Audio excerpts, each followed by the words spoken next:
बिस्मिल्लाहिर्रहमानिर्रहीम। मेरे पास एक शख्स आया और उसने बताया कि उसने बैक एरिया में तकरीबन कोई 35 लाख रुपए का एक सादा सा ढांचा जो है मकान का खरीदा है। यानी मकान खरीदा है, अभी प्लस्तर वगैरह नहीं हुआ, फर्श वगैरह नहीं डले, दरवाजे खिड़कियां नहीं लगे, बस ढांचा बना है और लेंटर डला हुआ है। तो उसने 5 मरले का मकान खरीदा है। तो अब जिससे मकान खरीदा है, स्टाम्प तो उसने कर दिया है, ना वो रजिस्ट्री करके दे रहा है, ना वो कब्जा जो है वो दे रहा है। तो मैंने उससे कहा ठीक है भाई, आपकी खबरें शबरें जो है वो लगाते हैं, तो आप ऐसा करें कि जो आपने उसके साथ स्टाम्प किया है ना, उसकी कॉपी जो है वो मुझे सेंड करें। मैंने देखा कि ये बंदा मजदूर है और बड़ी मेहनत से उसने बताया कि मैंने और मेरे भाइयों ने पैसे इकट्ठे किए और कुछ मेरे बहनोई के पैसे हैं, तो हमने मिलजुल के एक मकान जो है वो लिया है। तो हमारी जिंदगी का कुल सरमाया यही है। मैंने कहा जी ठीक है। तो अब वो बंदा जो है वो कहता है जी ठीक है, मैं जाके आपको सेंड करता हूँ। वीडियो बयान उसका मैंने रिकॉर्ड कर लिया। जब वो घर गया तो कोई घंटा 2 घंटे गुजर गए। तो मैंने उसे कॉल की, मैंने कहा भाई आपने वो जो है वो सेंड नहीं की अ, तस्वीरें वगैरह स्टाम्प की।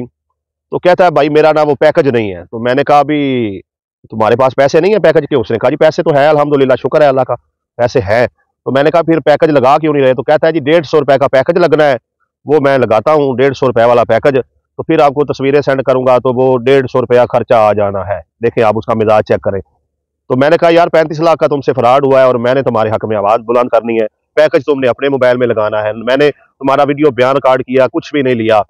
और उसके बाद जो है अभी तुम्हारा मौकफ जो है वो अदारों तक पहुंचाने जा रहा हूं, तो आपसे कुछ नहीं ले रहा।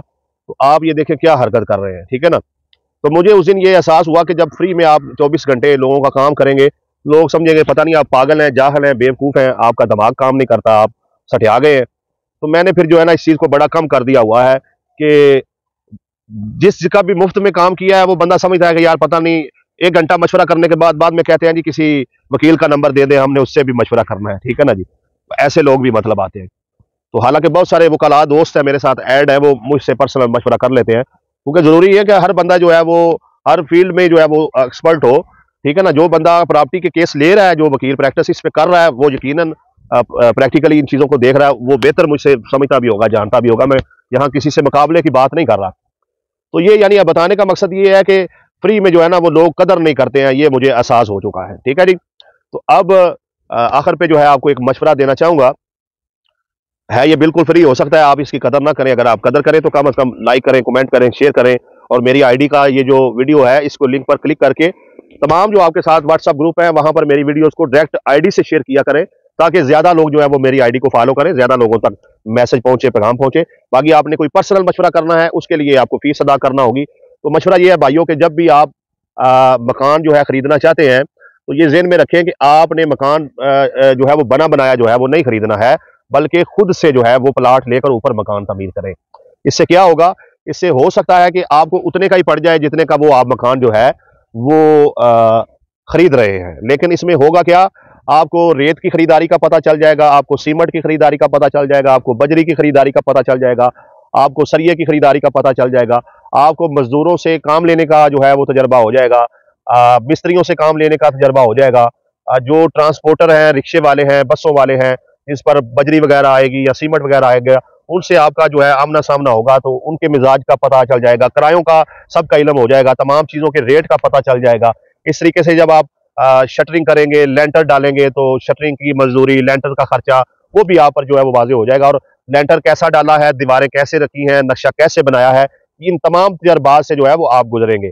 आगे चल के जब आप उस मकान की फिर तैयारी लगाएंगे, उस पर दरवाजे खिड़कियां लगाएंगे, उनका भी आपसे लोहार से आपका वाबस्ता होगा, जो है वो तल्लक बनेगा, उससे भी आपको जो है तजर्बा हासिल होगा। आगे जब आप रंग रोगन करेंगे, पेंट करेंगे, ठीक है जी, सीलिंग वगैरह करेंगे, तो इन सब से भी, फिर बिजली वाले से, और फिर फर्श की रगड़ाई वाले से, मतलब आप एक मकान तमीर करते हुए कम अज कम जो है 20 से 25 मुख्तलिफ किस्म के लोगों से मिलेंगे और उनके तजर्बात से बहुत सारी नई चीजें जो है वो सीखेंगे, जानेंगे।